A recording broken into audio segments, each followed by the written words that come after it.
In a small town called Millbrook, where the trees whispered secrets and the old buildings held onto memories, there lived a woman named Dr. Clara Thompson. Clara wasn't like other people. She had a special gift, or maybe it was a curse. You see, Clara could see things that happened in the past, like watching a movie that only she could see. Clara used her special ability to help solve crimes. She worked with the police as a forensic psychologist, which is a fancy way of saying she helped figure out why bad people did bad things. But her secret power made her extra good at her job. One rainy Tuesday morning, Clara got a phone call that would change her life forever. The police chief, a gruff man named Jack Reynolds, asked her to come to a crime scene right away. "It's bad, Doc," he said in his gravelly voice. "Real bad, and it feels familiar." Clara grabbed her raincoat and rushed to her car. As she drove through the misty streets of Millbrook, she couldn't shake the feeling that something big was about to happen. The trees seemed to lean in closer, their branches reaching out like bony fingers in the fog. When she arrived at the old Parker house on the edge of town, Clara saw police cars with flashing lights and yellow tape everywhere. She took a deep breath, preparing herself for what she might see, both in the present and in the past. As soon as she stepped into the creaky old house, Clara felt a chill run down her spine. It wasn't just because the house was cold and damp. No, this was different. This was her gift kicking in, telling her that something terrible had happened here. Chief Reynolds led her to the living room, where a body lay covered by a white sheet. "Victim's name is Mary Parker, 68 years old," he said, his voice low and serious. "Lived alone. Neighbor found her this morning when she didn't show up for their weekly coffee date." Clara nodded, taking in the scene. She could smell the musty air of the old house mixed with something metallic, probably blood. Slowly, carefully, she approached the body and knelt down beside it. That's when it happened. The world around Clara seemed to shimmer and fade, like an old TV losing its signal. Suddenly, she wasn't in the present anymore. She was watching the past unfold before her eyes. In her vision, Clara saw an older woman, Mary Parker, sitting in an armchair, knitting peacefully. The room looked different, brighter, filled with the warm glow of lamps. But then, a shadow fell across the room. Mary looked up, her eyes widening in fear. Clara couldn't see the attacker's face, but she watched in horror as a gloved hand raised a heavy candlestick. Mary tried to scream, but it was too late. The candlestick came down with a sickening thud, and Mary slumped in her chair. Just as quickly as it had started, the vision faded. Clara found herself back in the present, gasping for air. Chief Reynolds was looking at her with concern. "You okay, Doc? What did you see?" Clara took a deep breath, steadying herself. "It was brutal, Chief. The killer used a candlestick, probably that one on the mantel. But there's something else." She paused, frowning. "This feels old, like it's happened before." Chief Reynolds's face went pale. "That's what I was afraid of," he said quietly. "Doc, this murder, it's almost exactly like a killing that happened in this town 50 years ago. Same house, same weapon, same everything." Clara felt a chill run through her. "A copycat killer?" she asked. The chief shook his head. "Maybe. Or maybe something worse. We never caught the killer from 50 years ago. Some folks say it was a ghost or a curse on the house. But I don't believe in that nonsense. What I do believe is that we might have a serial killer who's been dormant for half a century." As Clara listened to the chief, her mind was racing. A 50-year-old cold case, suddenly active again? This was big. This was the kind of case that could make or break a career. But more importantly, it was a chance to bring justice to not one, but two victims separated by decades. "I want to help, Chief," Clara said firmly. "I want to solve this case, both the new murder and the old one." Chief Reynolds nodded, a grim smile on his face. "I was hoping you'd say that, Doc, because we're going to need all the help we can get on this one." Over the next few days, Clara threw herself into the investigation. She spent hours at the police station, poring over old case files and newspaper clippings from 50 years ago. The more she learned, the more unsettled she felt. The victim from 50 years ago was named Elizabeth Collins. Like Mary Parker, she had been an older woman living alone. The similarities between the two crimes were uncanny. Same house, same weapon, same lack of forced entry. It was as if time had stood still for half a century, only to suddenly lurch forward again. But there was something else nagging at Clara, a feeling she couldn't shake.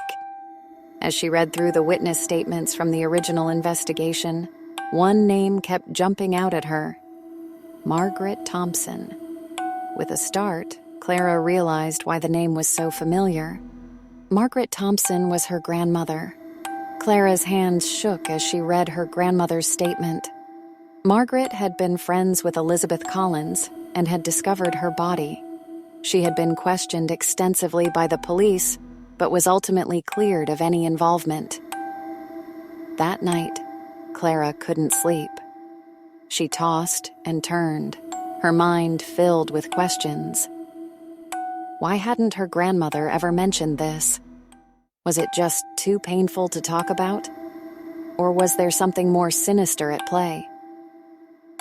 The next morning, Clara decided to visit her grandmother. Margaret Thompson was now 92 years old and lived in a nursing home on the outskirts of Millbrook.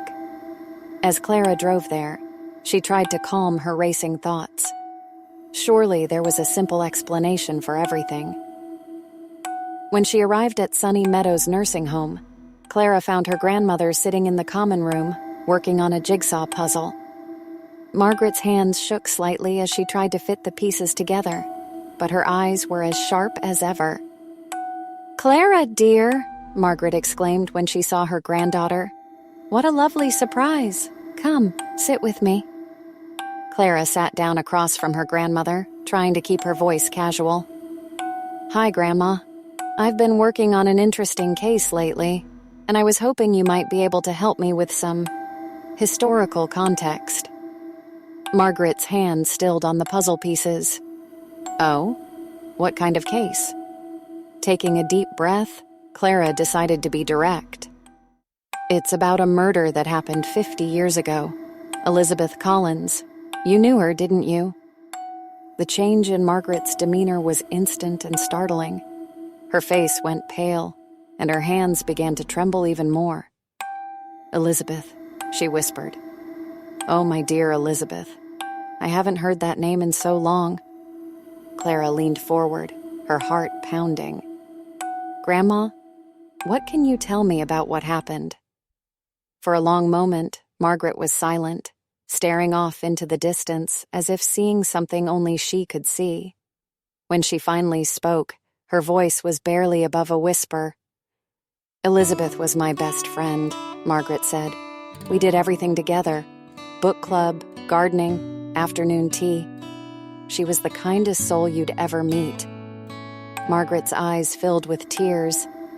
Finding her like that, it was the worst day of my life. Clara reached out and took her grandmother's hand. "I'm so sorry, Grandma. I can't imagine how terrible that must have been. But why didn't you ever tell me about this?" Margaret shook her head slowly. "Some things are too painful to speak of, dear. And some secrets are better left buried." Clara felt a chill run down her spine at her grandmother's words. "Secrets? What do you mean?" But Margaret seemed to retreat into herself, turning her attention back to the jigsaw puzzle.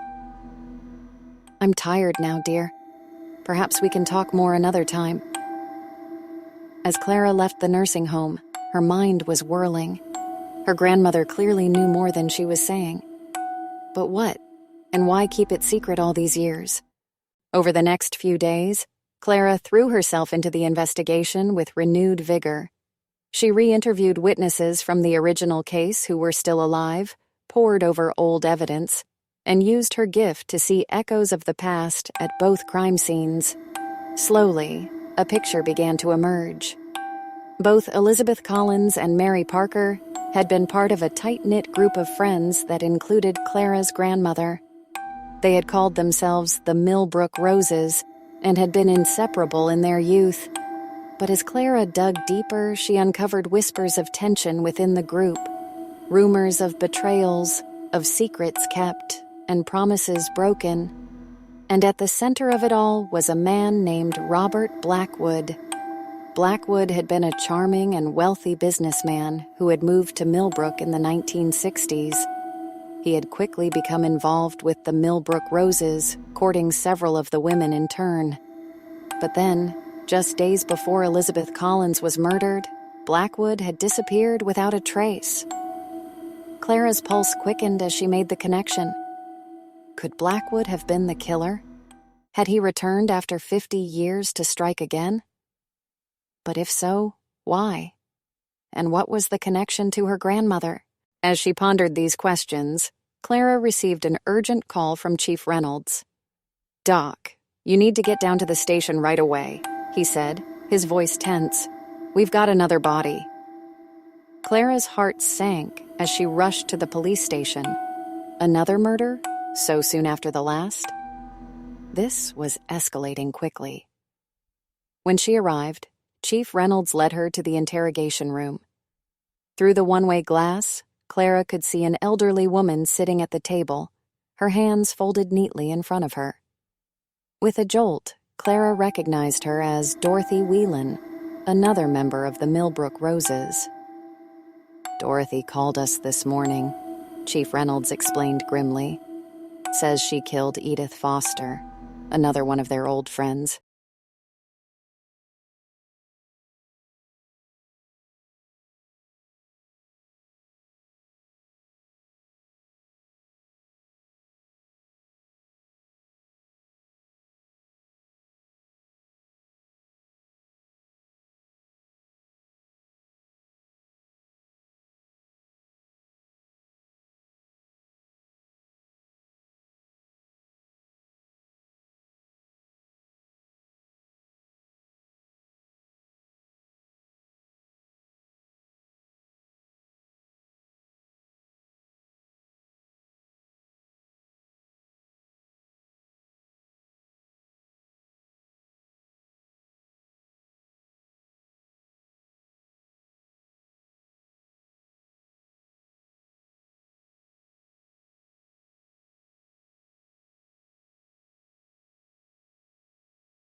her gaze still fixed on the garden outside. When she finally spoke, her voice was heavy with the weight of long-buried secrets. "Robert Blackwood was a monster," she said. "He came to our town with his charm and his money, and he thought he could do whatever he wanted. He hurt us, Clara. All of us. Elizabeth, Mary, Edith, Dorothy, me." Clara felt a chill run down her spine. "Hurt you how, Grandma?" Margaret turned to face her granddaughter, her eyes filled with a mixture of pain and long, simmering anger. "He took advantage of us, used us, and when we tried to stand up to him, he threatened to ruin us all. Back then, in a small town like this, a man's word was law. We would have been outcast, disgraced." Clara's mind was reeling as she tried to process this information. "So what happened?" "We decided to take matters into our own hands," Margaret said, her voice dropping to a whisper. "One night, we lured Robert to Elizabeth's house. We didn't mean for things to go as far as they did. But when it was over, Robert Blackwood was dead." Clara gasped, the implications of her grandmother's words hitting her like a physical blow. "You killed him?" Margaret nodded slowly. "It was an accident. Truly it was. But we panicked. We buried his body in Elizabeth's garden and swore we'd take the secret to our graves." "But someone started killing you off," Clara said, the pieces finally falling into place. "Why? Who?" "Dorothy," Margaret sighed. "She was always the most unstable of us. I think the guilt drove her mad over the years. She convinced herself that if she eliminated all of us, the secret would die too." Clara sat back, her mind whirling with this new information. The case she thought she'd been solving had been something entirely different. It wasn't about a serial killer returning after 50 years. It was about a group of women, bound by a terrible secret, being picked off one by one of their own. "Why didn't you ever tell anyone?" Clara asked, her voice barely above a whisper. Margaret reached out and took her granddaughter's hand. "Oh, my dear. How could we? We were protecting each other, protecting ourselves. And as the years went by, it became harder and harder to imagine speaking the truth." Clara sat with her grandmother for a long time after that, listening as Margaret poured out 50 years of secrets and regrets. As the first light of dawn began to creep through the window, Clara knew what she had to do. The next day, Clara went to Chief Reynolds and told him everything. It was one of the hardest things she'd ever done, knowing that her words would bring an end to her grandmother's freedom. But she also knew it was the right thing to do. In the end, Dorothy Whelan was charged with the murders of Elizabeth Collins, Mary Parker, and Edith Foster. Margaret Thompson and the remaining members of the Millbrook Roses were charged as accessories to the murder of Robert Blackwood, though given their age and the circumstances, they were ultimately given suspended sentences.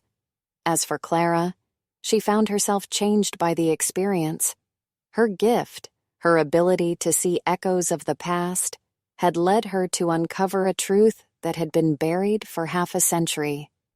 It had brought justice, yes, but also pain and the unraveling of long-held secrets.